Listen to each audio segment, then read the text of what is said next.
안녕하세요, 모항입니다. 계속해서 스프링캠프 소식도 쏟아지고 이런저런 영상도 많이 나오고 있는데 새삼 한 선수의 기용에 대해서 생각해볼 가치가 있어 보였는데요. 그래서 오늘은 이에 대해 이야기를 한번 해보려고 합니다. 바로 작년 기아에서 방출을 당하고 롯데로 오게 된 좌타자 이정훈 선수 얘기인데요.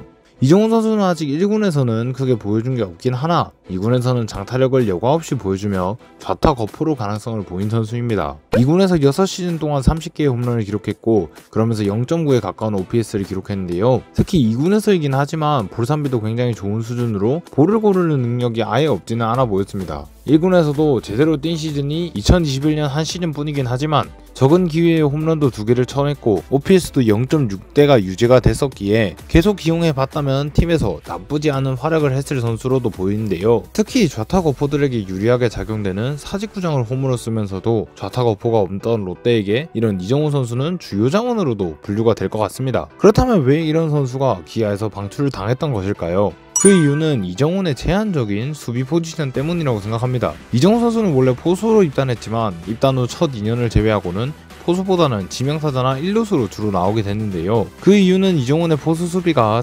처참하다는 평을 들었기 때문입니다. 이정훈 선수는 대학 시절에 포수로 전향하며 상당히 늦은 나이에 포수를 시작했기에 볼 배합도 너무 뻔한 스타일이고 포구, 도루지 등의 기본기가 제대로 갖춰져 있지 않다는 평을 들었는데요. 기아도 포수 뎁스가 상당히 얇던 팀인데 단지 수비 하나 때문에 이런 공격력을 가졌음에도 포수를 거의 포기시켰을 정도라면 그 수비가 얼마나 처참했을지는 상상조차 되지 않습니다. 그리하여 이정훈은 1군에서 통산 61경기에 나왔는데 수비로 나선 건 포수 15경기가 다이고 블로킹 면에서는 상당히 선방을 했지만 도루 저지율이 7.7%에 그칠 정도로 굉장히 좋지 못했는데요. 그러면서 2군에서도 1루수나 지명타자로 주로 나서며 아예 분류 자체가 포수로 되지 않는 그런 선수가 됐습니다. 어쨌든 그렇게 포수에서 밀리고 결국 1루수나 지명타자로 나서야 했지만 워낙 기아 쪽에서도 경쟁이 빡센 포지션이니 결국 길터주기 개념으로 방출을 했던 것이 아닐까 싶은데요. 그렇기에 처음 이정훈을 데려온다 했을 때 많은 롯데 팬들이 기아의 방출 사유와 똑같은 생각이 드셨을 것 같습니다. 롯데도 현재 1루에 정훈이 있으며 안치홍, 한동희 1루 전향도 고려해야 하고 차례를 기다리는 내야 자원도 많아 1루가 포화 상태에 가까운데 똑같은 이유로 1군에 못 올라오고 있는 김주현까지 있는 상태에서 이정훈을 과연 어떻게 쓰려고 데려왔는지에 의문이 가셨을 것 같습니다.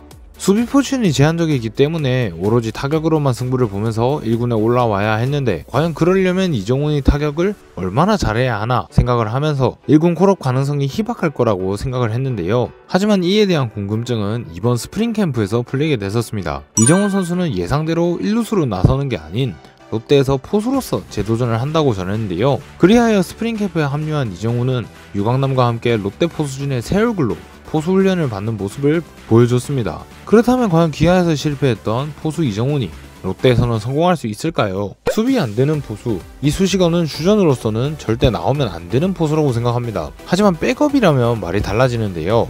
롯데는 올 시즌에 FA로 이미 유강남이라는 주전 포수를 구했습니다. 유강남은 매 시즌 1000이닝 이상을 소화했을 정도로 리그에서 압도적인 수비 이닝을 기록 중인 포수로 이런 유강남이 주전으로 버텨준다면 백업 포수들의 부담은 그리 크지 않을 거라고 생각합니다. 그리고 백업 포수의 경우에는 가끔 주전 포수를 대신한 선발 출장을 빼면 거의 다 경기 후반 대타나 대수비로 나올 건데 이 불안한 수비가 발목을 잡을 수도 있지만 그보다는 경기 후반 일발 장타를 노려보는 것이 더 크게 와닿을 거라 생각하는데요. 그러한 이유로 정보근보다는 지시환이 백업으로 많이 나올 것 같다는 얘기를 했는데 그들과 타격 성적을 비교해보자면 OPS 면에서 지시환과 결코 밀리지 않는 이정훈이었습니다. 게다가 롯데의 구상을 대충 짜봤을 때 벤치에 좌타 대타 자원이 적기에 이 점에서 좌타 거포로서 이정훈이 메리트를 더 가져갈 수도 있어 보이는데요. OPS 0.6 넘기는 좌타 거포 정도면 대타 자원으로도 훌륭한데 여기에 포수까지 볼 수 있다? 만약 이정훈이 성공적으로 롯데가 생각하는 수비 커트라인을 넘어서서 1군에서 백업 포수로 기용될 수 있다면